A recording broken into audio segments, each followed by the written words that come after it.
Hello and welcome. Greetings from the Offensive Security Group here at Secure IT 360. It is Friday, so it's time for our weekend review. For those of you that are new here, every week our offensive security team tracks, researches, and analyzes threats, vulnerabilities, and exploits with the ultimate goal of keeping you up to date on what is what in the cyber world for that week. And so we picked out a couple of cool things to talk about this week. And, our ultimate end game here is to make you a little bit more prepared tomorrow than you were yesterday. So today, of course, you have myself, Brad, and also Spencer from the offensive security team. Spencer, how's it going, man? Hey, Ben. How's it going? Been a good Awesome. week. Been busy, but Yeah. been a good thing. Yeah.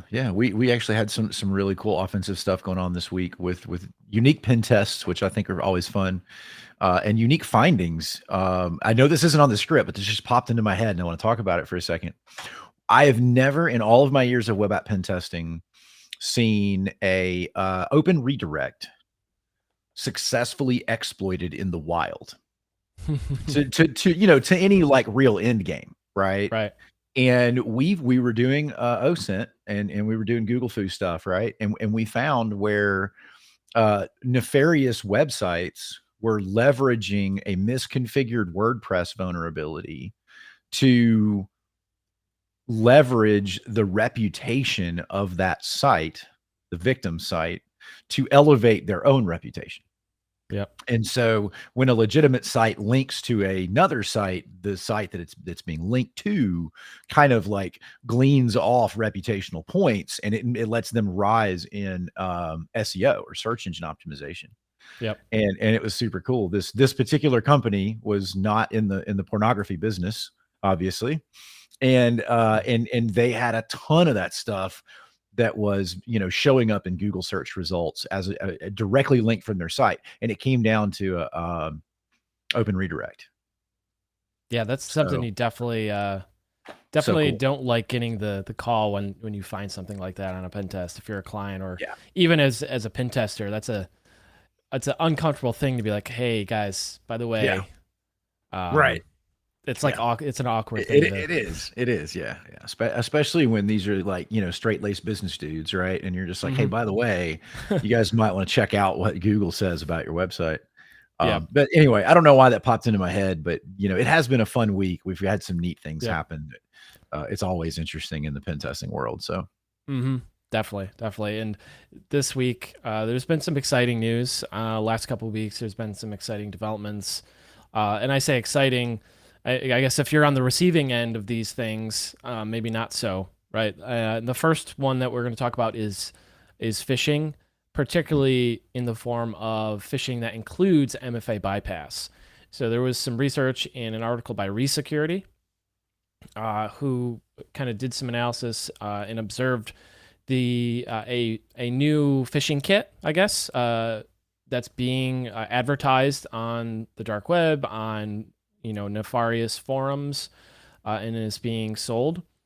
They call it EvilProxy. I guess that's the name of uh, this phishing kit, and they're calling it phishing as a service with MFA bypass.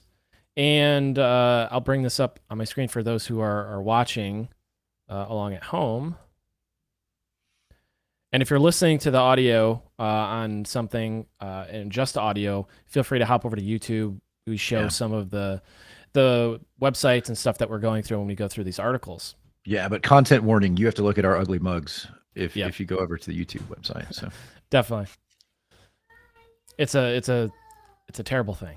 yeah, it's a give and take thing, right? Yep. So this evil proxy phishing as a service is essentially bundling all of the nice things that attackers would want from a phishing and MFA bypass reverse proxy perspective and cookie injection, as it says in the article. It's bundling it all up into one and puts it in a nice GUI, and it looks really nice. Like it reminds me a lot of Go Fish, if you're familiar with that. I am. Yeah. That it looks really nice. It seems to be well designed from kind of a UI perspective. And essentially, the TLDR here is there's now a phishing kit in the wild that is a one-stop shop for phishing, reverse proxy, MFA bypass, OTP, token stealing, cookie injection, that kind of thing. So it's a one-stop shop for phishing for threat actors, which is a pretty big deal because we haven't got there yet. There's other things that try to replicate each piece of that, like reverse proxy and the phishing part, but now it's all bundled into one. So kind of interesting thing, something to pay attention to and look out for. Yeah, and this is a conversation we have probably more often than I would want to, and that is that people think MFA is the silver bullet. And once I MFA things, man, I am good. The lid is on, and there's no way anybody's going to get around it. Yeah. And a lot of people, I think, maybe don't fully understand how web applications handle sessions. And for those of you listening that aren't super familiar with how web apps work, you go through an authentication process, and the way that your web browser presents itself as authenticated to a web server is using a session, right? And a session is just usually a randomly generated series of numbers and letters that represent you to the web server as who you are, right? So when you go to, like, say, for example, wire money at your bank's online banking website, that session token is the only thing you have that proves you are who you say you are. And anybody that has that session token, caveat, unless there are mitigations in place, can be you. And especially if you're being proxied, your traffic's being proxied, then the bad guys can just steal your session and become you, as far as that bank knows. And so, yeah, it's a dangerous thing. MFA is not a silver bullet for everything anyway. Yep. Yeah, and like I said, kind of the reason this is going to be so impactful is it puts this reverse proxy thing into one singular kit. And like I said, there's things like Evil Engine X. There's proxies that are designed to help with, phishing assessments and things like that. And now it's all bundled into one. So again, this lowers the barrier of entry for threat actors, right? It makes it more, it makes it a lot easier for somebody who is not as technical or is a script kiddie or something like that to just spin this up and start firing away at their target. So lowers the barrier of entry, makes it easier for threat actors to perform this type of phishing. And, there's no shortage of news articles about how this has happened in the past. With Twilio recently, we talked about that. The attempts on Cloudflare, Okta, you name it. There has been a phishing attack that has used this approach, and this will only increase in the future. Yep, agreed. So, a couple mitigations I think are important to talk about. One is MFA number matching. So instead of using the traditional OTP, one-time code, one-time PIN, or one-time passcode, you can use something called MFA number matching if you're using Microsoft. And essentially what that is when you get prompted for MFA, there's a number that gets displayed on your screen. It's like 86 or 93 or whatever. And then you put that number into your authenticator. And then if that number matches, you're authenticated, right? Now that in and of itself is not completely phish proof, right? There's ways to spoof that or to, get in the middle of that and phish users from that code, but it's better than the alternative of just straight OTP. The other thing is conditional access, right? Making sure you have good conditional access policies in place so that users are not logging in from, Indonesia, or, you have things like impossible travel being detected. So having good conditional access policies can help mitigate this. FIDO tokens, going beyond, if you want to go beyond MFA tokens, like a authenticator on your phone, something like a YubiKey would be really good. Now, solid. Now, there's not a widespread adoption of FIDO2 yet across the board. Not all applications support it and things like that. So there's some complexities with that. But it is a good way to further harden your authentication system and further prevent phishing attacks. So that is a good option as well. Sure. And so we dealt with this problem in the banking industry. Right. And so continuing on that example I was using earlier with regards to like a wire transfer and spoofing a customer session ID because you stole it in their browser. We ran into that problem, right? Very early on. We're talking 20 years ago. People were getting phished, and it wasn't just credentials, right? They were stealing sessions, they were stealing creds and all that stuff. What we ended up doing, though, is we ended up implementing, I think, what you would call conditional access today. It didn't exist back then, but we built a JavaScript toolkit that ran in the customer's browser, and it fingerprinted the system. And so, it would look at things like browser version, screen resolution, and so it would create a hardware fingerprint.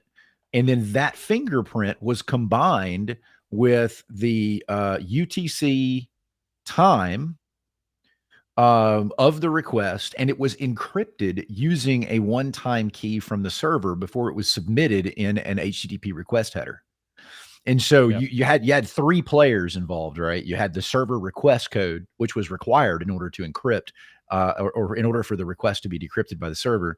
The hardware ID, which was a mashup of a bunch of different parameters and variables that existed locally, and then the time, and then the server would store those values, and it would allow for small variances. For example, if your Chrome version went from 99.1 to 99.2, then maybe that's not a big deal, right? And we built thresholds, and it was a really complex thing at the time. Nowadays, it's probably antiquated technology, but the point is you have to be able to identify who they are and where they're coming from in some capacity outside of just sessions, in order to defeat something like this. So, And, good segue. If they do get in, right, and somebody does get access to a system, there are a handful of commands that threat actors overwhelmingly run. There's a handful of commands that are run, and they're notoriously known to be run by threat actors once they compromise a host, to do things like recon or situational awareness, to find out where they are, what network, who they are, what permissions they have, all that sort of thing. And it leads us to our next article, which is from Canary. Sorry. I had the punchline after that. So Thinks. Thinks. They have what's called Canary tokens, right? That's what they're known for. They have created a sensitive command token, Canary token. And what this is if somebody runs commands, for example, who am I? Or if somebody runs ipconfig, or whatever, insert whatever binary you want there, you can now use Canary tokens and create an alert when somebody runs that binary, when somebody runs that executable, which is really, really cool. And I think it's going to help bridge the gap between some EDRs, some antivirus tools, and some common attack or tradecraft that they do once initial access is obtained. Yeah. So I'm super familiar with Thinks. I've been working with them in some capacity for the better part of like 15 years. At every bank I was ever working at, we deployed so they have I guess now 3 different products. One of their products is just called a Canary device, and it can take it's an actual computer, and it simulates the profile of a particular type of system or multiple system. It's basically a honeypot, right? And they run on like a little Raspberry Pi box, which you can order hardware that's USB powered, and you plug it in your data center or plug it in your remote office.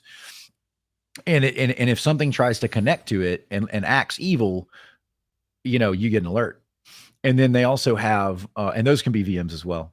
They also have tokens, Canary tokens, which is, I think, similar to what we're talking about here. These are Canary tokens, but the old Canary tokens were different. They were like Word documents that had, that would generate an alert if it was opened, or, you could do all kinds of neat stuff, right? You could put it into an email and mark it unread in your inbox, and if it ever got opened, it would fire an alert to catch BEC, stuff like that. This is super freaking cool, in my opinion, because all of those other canaries were definitely post initial access. In many cases, they were later stages of lateral movement Mhm. or sensitive site exploit, right? So um, this is really awesome because this moves the honeypot, if you will, closer to the bad guy. Yep. Yeah, closer on to the beginning of the attack chain, right? Right. And one of the things that's cool about this, and they describe this in their, article, is a couple things. One is the executable doesn't need to be present on the system in order for this to work. So what's cool and Yeah. interesting about that, and the example that they use in their article is, let's say you want to have a Canary token fire when something like AD find is executed, Mhm. right? Or whatever exe or whatever executable that you want. It doesn't need to be present on the system. So Oh, that's this cool. Canary token exists in the registry, and it looks for when this executable is run. Mhm. So it doesn't have to be present in the system. And these Canary tokens are configured in such a way that you just create it once and you can deploy it across your entire Mhm. network of computers. So you create it once, deploy it with a group policy GPO, Mhm. and you've got now alerting on whatever executables you want very quickly, very easily, in free. So there's no agent or anything that goes on the endpoint. It's literally just a .reg file. Yeah. Yeah, and it's really cool. Wow. It uses, so if you want to read the details of kind of how this works under the covers, it uses something called image file execution options, and there's Yeah. something called global flags. Um, and No what that way. does is, yeah, it's just a .reg file. You upload it or you import the reg file, and then it's there. And it's really cool. Like I said, you can execute or you can catch execution of commands even if that binary or that executable doesn't exist on the host. So really cool stuff. Yeah, see, I would want to tamper with this a little bit, right? So I would want to include things that maybe aren't in the list, which it seems like once you have the template of the reg file, you can do whatever you want. Yeah. But yeah, I would be looking for is PowerShell in there? Maybe I don't want to get notified every time it's run, Yeah. but I'm sure there's some tampering that you could do with that to make it even more effective. But Yep. that's exciting. This is really, I love this stuff, man. To me, Yep. and we've talked about canaries on this show before. We've been caught by them Hmm.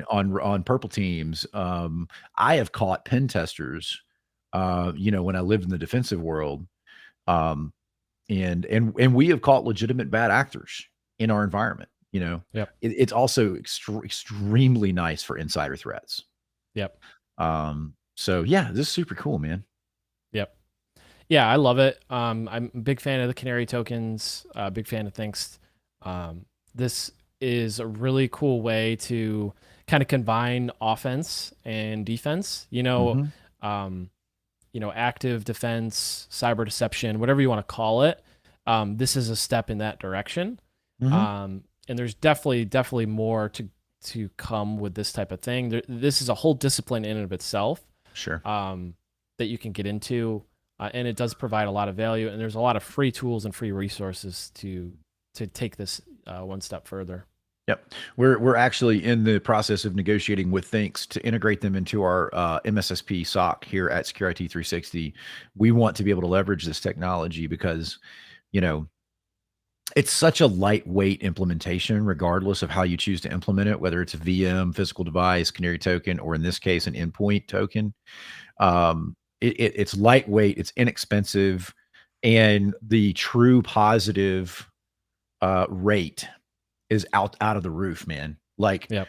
I think we had a false positive because you end up whitelisting scanners, right? So like if you run Nessus every week or every month or whatever, you whitelist that IP. And within the first 2 months of you running these systems, you'll identify expected patterns of behavior and you whitelist them all in the Canary cloud system. And so Yep. after that period, pretty much everything's a true positive. It's just again, return on investment. This stuff is cheap, it's easy. Yep. Once you tune it, it's bulletproof. And I just can't stress how important it would be if you're Yep. really trying to bolster your defenses to implement something like this, because like I said, man, it's the ROI is indisputable. Yeah. And it's really hard as a pen tester, as an attacker or simulated attacker. It's really hard to not open a document that says password.doc Yes. on a Yes. file share. Like it's really hard to not open that document, right? Yeah. I mean, so I agree. it's good stuff. It's the same reason that, the phishing attacks, we leverage KnowBe4 for phishing attack stuff, for phishing training and campaigns and stuff. And the things that say payroll, or the things that say, pending direct deposit, or if it has to do with juicy stuff like money or credentials or salaries is another big one that we've had some success with. Yep. People are just super tempted, man. It's human nature. Yep. Yeah. So sweet, man. Good stuff. Absolutely. We'll go ahead and wrap things up. You guys, if you enjoyed this week, please like, share. The biggest thing you can do to help us out is tell your friends, so we can reach out to more folks. So otherwise, go check out our blog at offsec.blog. And there's lots of good information over there as well. And we will talk to you next week. Have a good one.